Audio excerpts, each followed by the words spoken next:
Last night, when we were watching Andy and Jonah, you asked me, am I happy for Andy? Yeah? And I said, yes, I'm happy for Andy.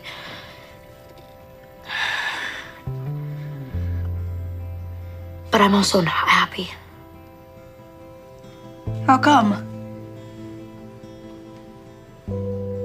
Are you jealous?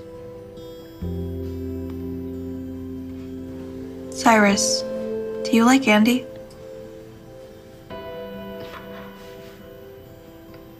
You like Jonah?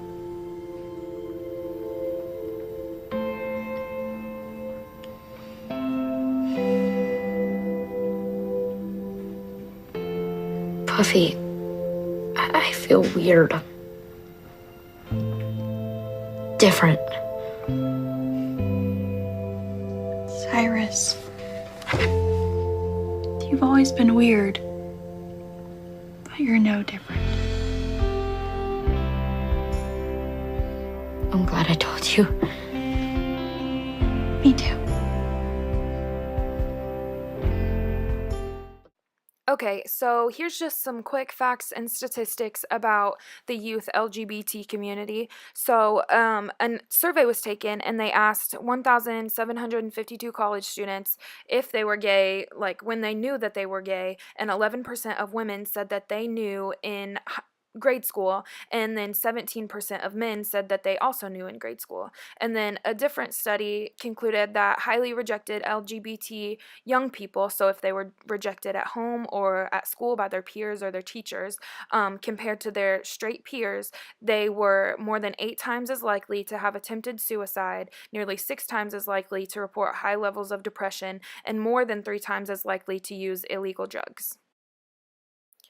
Okay, so why do teachers need to know about the youth LGBT community? Well, a lot of LGBT adults say that they knew that they were gay in kindergarten, but they just didn't have the vocabulary to describe what they were. So it's important for teachers to realize that there are some students who will know at a very young age that they are gay.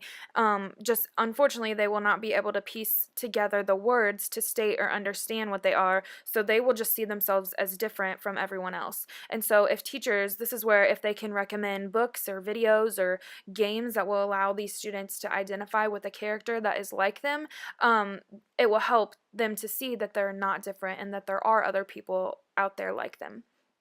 And students may also come to teachers asking questions about why they're different from other students. So it's important for teachers to be prepared to respond in an appropriate and comforting and supportive manner in order to make these students feel better.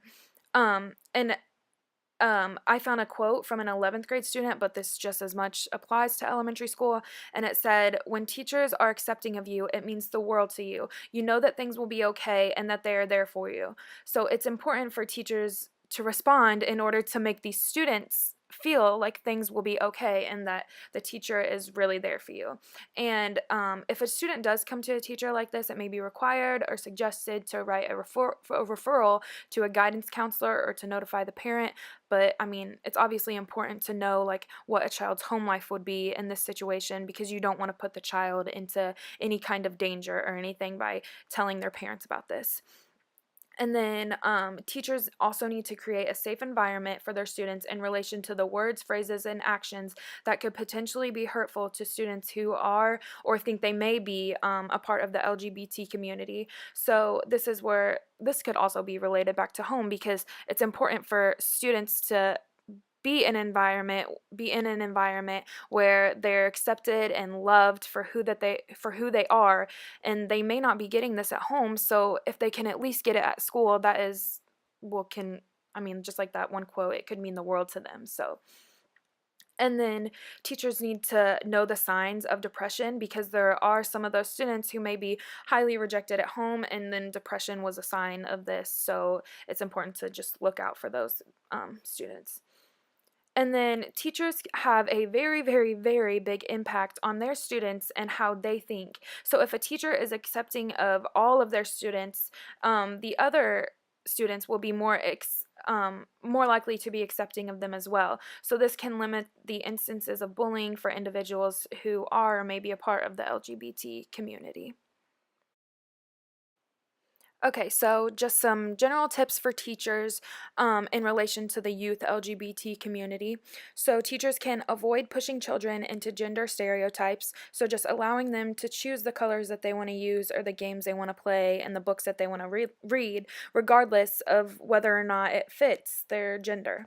And then, in relation to this, teachers can avoid using gender specific expressions such as be a man or boys will be boys or act like a lady. And then teachers can talk with their students about how we respect our peers and everyone for who they are, not just what they are.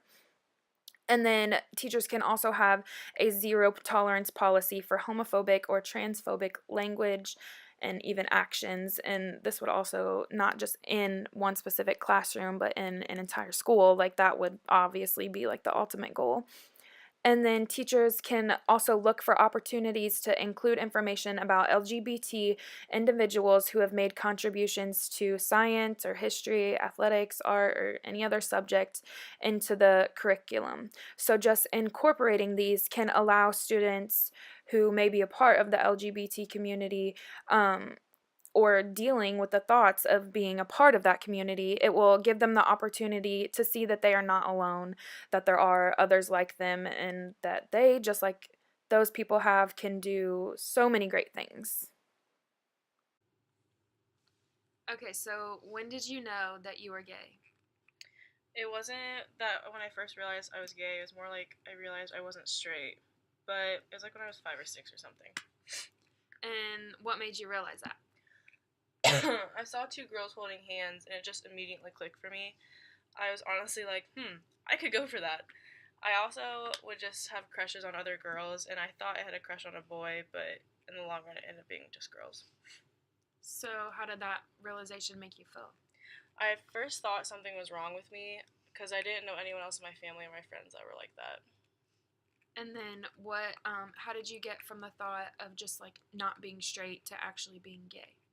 I just used the internet to help me put words together to figure out like who I was, and eventually made me feel better because I realized there was others like me, and that it I realized it's something that I didn't choose. It's just who I was.